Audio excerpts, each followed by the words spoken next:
Mars. Yan.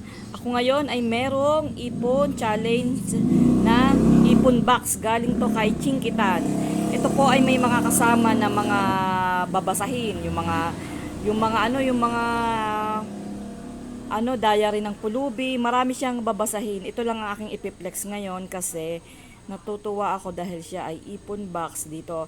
Doon ang barya sa bilog, diyan naman sa pahaba ang buo. Yan, depende sa iyo kung ano ang gusto mong ipunin, ihulog. Halimbawa, ito 20 pesos. Si-shade mo dyan sa 50 pesos, shade 100, 200, 500, 1,000. Tapos, pag natapos nyo yan, ang magiging total nyan ay, magkano? 60,000 pesos. Yan. Sisimulan natin to. Tingnan natin kung kailan matatapos. Okay. So, eto na. Ipapakita ko na sa inyo ang bigay sa akin na babasahin ni Mr. Chinkitan. Ito ay binigay sa akin nung nag-seminar kami sa isang company ng LPG. Kasama to. Siguro kasama din to sa binayaran namin. Pero, ayan. Pero parang bigay eh. Ito, yan. Budget diary of budget diary.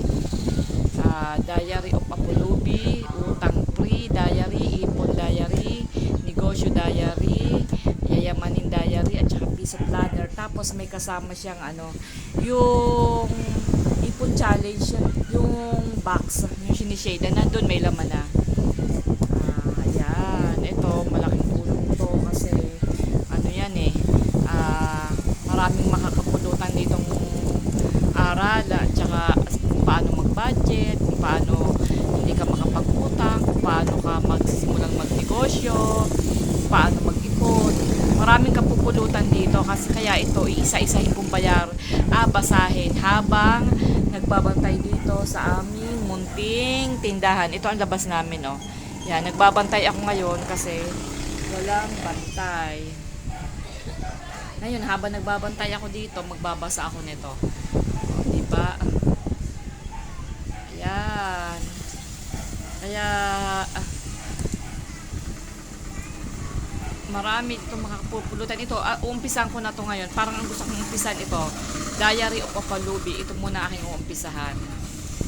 Tapos, susunod-sunodin ko na pag natapos ko to. Ito naman. Tapos ito hanggang sa matapos ko na lahat. Yan. Babasahin ko yan. Maganda rin yung nagbabasa ng ganito kasi kaysa binabasa nyo yung walang mga kaanuhan, walang mga kapupulutang aral. Ito na lang ang basahin natin. May makapupulutan pa tayo dito ng para din ito sa ating pamumuhay, para paano tayo magbabudget, para hindi na tayo makapangutang. Ayan, laglag. Yan, okay po.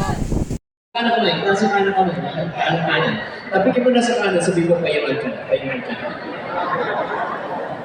Pakitaas sa kaliwa naman po, kaliwa. Tapikin mo sa kaliwa, sabihin mo, pautang naman, pautang. O yung mga mayaman, inuutangan, ha? Ay, gusto nyo maging masaya itong session natin ito o malungkot? Masaya! Kung gusto masaya, nakapipero ito sa inyo. So, taas natin ulit ang ating kanang kamay, participate tayo. Tapikin mo sa kanan, sabihin mo dapat maging masaya ka. Taas sa kaliwa. Tapikin mo sa kaliwa, sabihin mo, mukha kang katawa-tawa. Okay, para maging makabuluhan itong